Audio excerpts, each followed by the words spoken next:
কর্মী সভায় এসে ক্ষোভ প্রকাশ করলেন হুগলির গোঘাটের 6টি শহীদ পরিবারের সদস্যরা।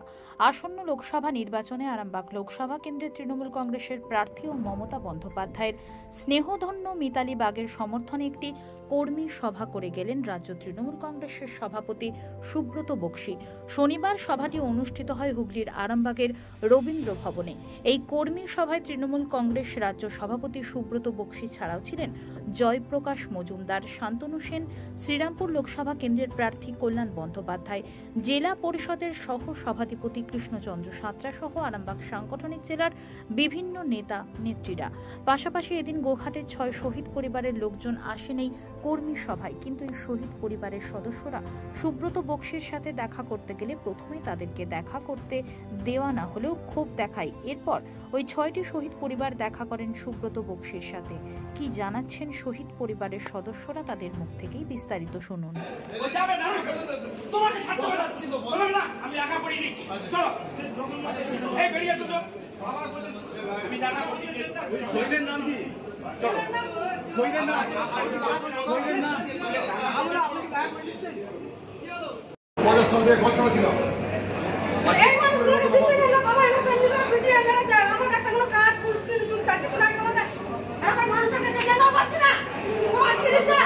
শহীদ পরিবারটা ডকুমেন্টস একবারে তোমার ওটাও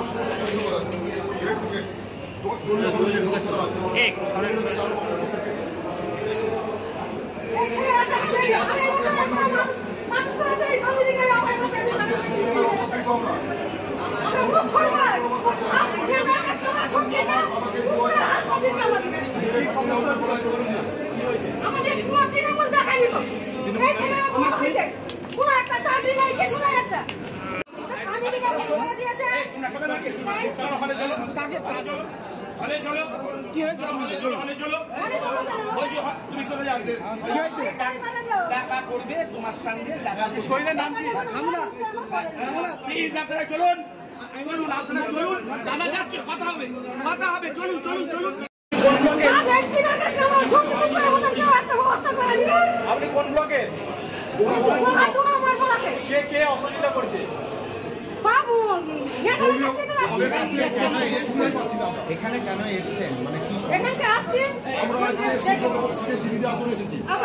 এর আগেও চিঠি দিয়ে এসেছি 2021 সালে বিধানসভা ভোটের আগে অভিষেক বন্দ্যোপাধ্যায়কে দিয়ে এসেছি, তার কোনো রেসপন্স পাই না। 2021 সালের পর আবার কালীঘাটে গেছিলাম, কালীঘাটেও দিয়ে এসেছিলাম মুখ্যমন্ত্রী দপ্তরে। আজও আমাদেরকে ডাকেনি, চাকরি বাকরি দেয়নি। আজকে এসেছি, আমাদেরকে ঢুকতে পর্যন্ত দেওয়া হয়। ঠিক আছে, সব তারা দেখা করবে। আজকে আমরা আজও 2011 সালে যখন ক্ষমতা এসেছে, 2023 সাল হয়ে গেল, আজ পর্যন্ত আমাদেরকে দল দেখে না। আমার মেদিনীপুর, বাঁকুড়া, হুগলি 3টে জেলাতে প্রায় 100 কেস আছে 2098 সাল 2000 সালে। ওই দল 10 টাকা দিয়েও সাহায্য করেন আমাদেরকে। আমরা বারে বারে বলছি আমরা শহীদ পরিবার থেকে এসেছি, আমাদেরকে আসতে বলেছে। হ্যাঁ, এই এখানের মানুষ আমাকে ঢুকতে দেয় না, বের করে দিয়েছে। আমার বাবা মারা গেছে। আমার বাবার নাম হরিসদন হাজরা। হরিসদন হাজরা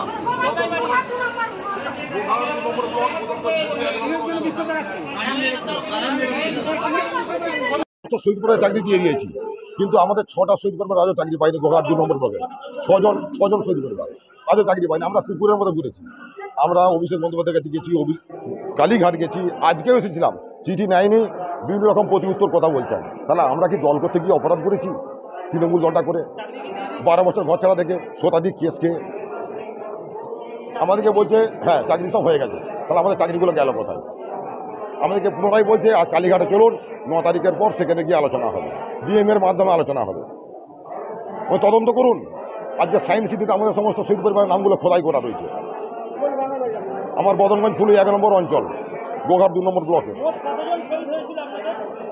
আমাদের এখন পর্যন্ত শহীদের চাকরি হয়নি 6 জন, বাকিগুলো সব চাকরি হয়ে গেছে।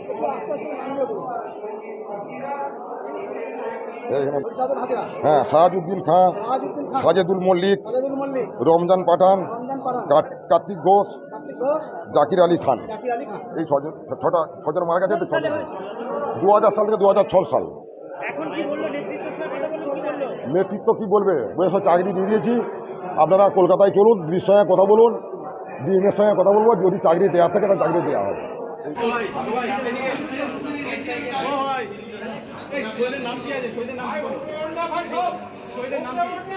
শহীদের নাম কি? কি হয়েছিল ভাই, ঘটনাটা কি বলবো একটু? চলো ওখানে চলো, তোমার মা কাছে তো মা তো হয় কথা বলে আসছি, চলো ওখানে চলো। আমরা নেতৃত্বের সাথে দেখা করতে আসছি, আমরা শহীদ পরিবার। আমাদের 2000 সালে তখন শহীদ হয়েছিল। আমার বাবা শহীদ হয়েছিল। বাবাকে বাড়ি থেকে তুলে নিয়ে যেয়ে কুপিয়ে কুপিয়ে খুন করে। এটা 2000 সালে হয়েছিল। এখন ওইখানে গিয়েছে, ওইখানে কি নেতৃত্ব কি বলে তারপরে আমার আপনাদের সাথে কথা বলবো। শহীদ সাহাজউদ্দিন সাহাজউদ্দিন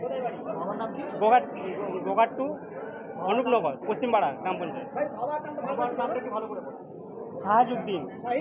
সাহাজউদ্দিন খান, মোহাম্মদ কপিলউদ্দিন খান।